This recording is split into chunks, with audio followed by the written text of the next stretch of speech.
লাউখিনি প্ৰথমে কাটি ললোঁ সৰু সৰুকৈ তাতে দুটা আলু দিছোঁ আৰু এটা বিলাহী আৰু এগিলাচৰ জোখত পানী দিম আৰু তাৰপিছত 3টা হুইচেল দি ল'ম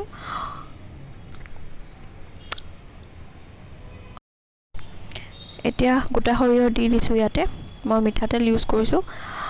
আৰু যেতিয়া সৰিয়হখিনি ফুটিব তেতিয়া লাউখিনি ইয়াতে দি দিম লাউখিনি সিজা হৈ গ'ল আৰু লাউখিনি মই টুকি টুকি দিম পানীৰ সৈতে নিদিওঁ প্ৰথমে লাউখিনি দিম তাৰপিছতে পানীখিনি শেষত ইউজ কৰিম আৰু ইয়াতে বিলাহীটো দি দিছোঁ যোনটো বিলাহী লাউত দিছিলোঁ একেলগে সিজাবলৈ তো বিলাহীটো অকণমান ভাঙি দিছোঁ আৰু এতিয়া ইয়াতে লাউখিনি অলপ অলপকৈ দি যাম টুকি টুকি আৰু পানীখিনি শেষত দিম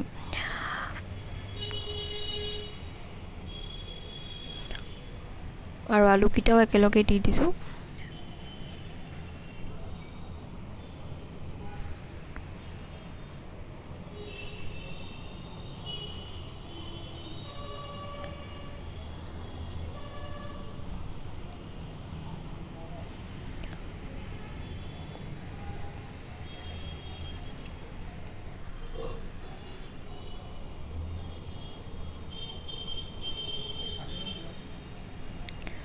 আৰু এতিয়া এইখিনি অকণমান ভাঙি ভাঙি দিম আলুখিনি অকণমান ভাঙি ভাঙি দিম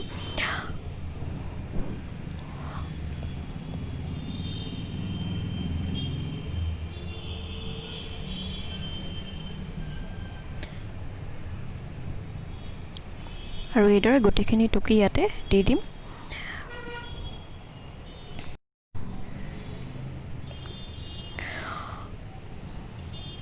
আৰু ইয়াতে মই এটা জলকীয়া দিছোঁ ভাঙি পেলাই আৰু এতিয়া নিমখ হালধি নিমখটো আন্দাজমতে দিব হালধি মই এচামুচৰ জোখত দিছোঁ আৰু অকণমান ধনিয়া গুড়ি দিছোঁ আৰু ইচ্ছা কৰিলে অকণমান কাশ্মীৰী মিৰ্চ দিব পাৰে আৰু এতিয়া গোটেইখিনি ভালকৈ মিক্স কৰি দিম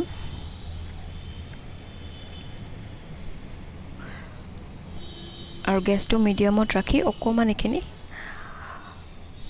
এইদৰে 2 মিনিটমান ৰাখিম তাৰপিছত ইয়াতে পানী দি দিম আৰু এতিয়া ইয়াতে দিছোঁ অলপ জালুক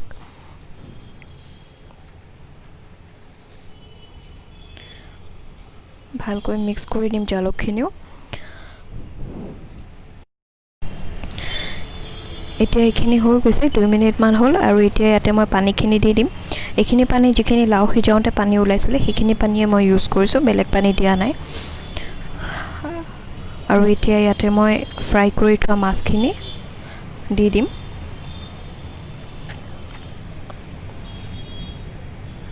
আৰু ইয়াতে ফ্ৰাই কৰি থোৱা মাছখিনি দি দিছোঁ দি ভালকৈ সাৱধানে লৰাব যাতে মাছখিনি ভাঙি নাযায় আৰু ইয়াতে এড কৰিম নামমাত্ৰ চেনি আকৌ এবাৰ ভালকৈ লৰাই দিম সাৱধানে আৰু 5 মিনিটমান উতলাৰ পিছত এইখিনি অফ কৰি থৈ দিম আৰু ওপৰত ধনিয়া পাত দি দিম আৰু চাওক মোৰ আঞ্জা ৰেডি হৈ গ'ল দেখিছে একেবাৰে সিম্পল আপোনালোকেও বনাব আৰু মোৰ ভিডিঅ'টো কেনেকুৱা পালে নিশ্চয় মেছেজ কৰি জনাব